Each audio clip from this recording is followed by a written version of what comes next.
বৃহস্পতিবার ২৬শে জুন বিশ্ব মাদক বিরোধী দিবস উপলক্ষে পূর্ব বর্ধমান জেলা পুলিশ কর্তৃক দেওয়ানদিঘি থানা এলাকায় সচেতনতামূলক কর্মসূচির আয়োজন করা হয়। মাদক মুক্ত সমাজ গঠনের লক্ষ্যে বর্ধমান কাটোয়া সড়কে একটি র্যালিও বের করা হয়। পরে কামনারা বাজার ও বিডিও অফিস সংলগ্ন এলাকায় পথসভার আয়োজন করা হয়। এই কর্মসূচিতে বর্ধমান ১ নম্বর ব্লকের প্রশাসনিক কর্তা, স্থানীয় গ্রামবাসী, দেওয়ানদিঘি থানার পুলিশ কর্মকর্তারা সহ আরও অনেকে উপস্থিত ছিলেন।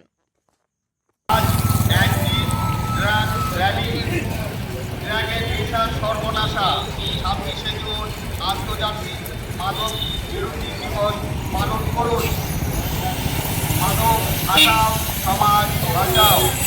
আজ ২৬শে জুন বিশ্ব আন্তর্জাতিক মাদক সামগ্রিক বিকাশ সাধন করতে, পারিবারিক শান্তি ফেরাতে ও দুর্ঘটনা এড়াতে পূর্ব বর্ধমান জেলা পুলিশের এই অভিযানে সমাজের সকল